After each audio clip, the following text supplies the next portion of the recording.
Governor Beshear's executive order on medical cannabis was seen as a positive step toward legalization by many of its proponents. But Kentucky NORML, an advocacy group pushing for legislative reform, has noticed a concerning trend since its implementation. WKYT's Jeremy Toms talked with the deputy director of Kentucky NORML, and he joins us now in the studio with the latest. Jeremy? Yeah, Bill and Amber, since the turn of the year, Kentuckians have been seeking out approval to leave the state and get medical cannabis. But Lauren Bratcher says certain businesses are taking advantage of the situation. Her organization has received several reports of predatory practices taking place here in the Commonwealth. Bratcher says the approval should come from consulting your trusted primary care physician. We assume because cannabis is still a controlled substance, it's going to be treated just like prescriptions. She says all that a doctor needs to do right now is verify you have one of the conditions listed under Governor Beshear's order.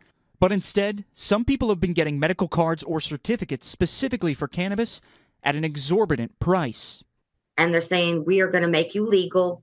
You pay us $200, $300. We're going to give you a certification, and that's going to make you legal in the state of Kentucky, which is not true.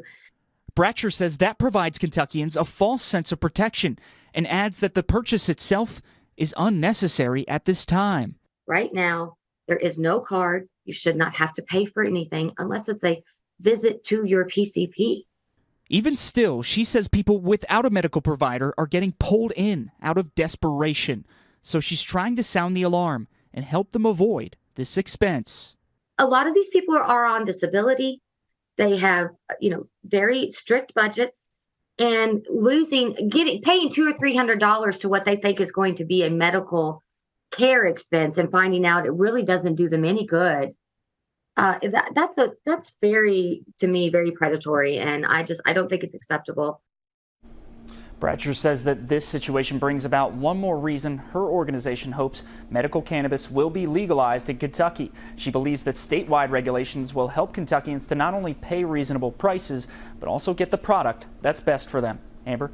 Jeremy, thank you. Now, under the governor's executive order, there are 21 conditions that are eligible to access medical cannabis. In tonight's WKYT live poll, we're asking if you think Kentucky should legalize marijuana. 48% of you say it should have full legalization. 31% say only medical marijuana should be legalized. And 21% of you say Kentucky should not legalize marijuana. You can vote in our live poll right now on WKYT.com and inside the WKYT News app.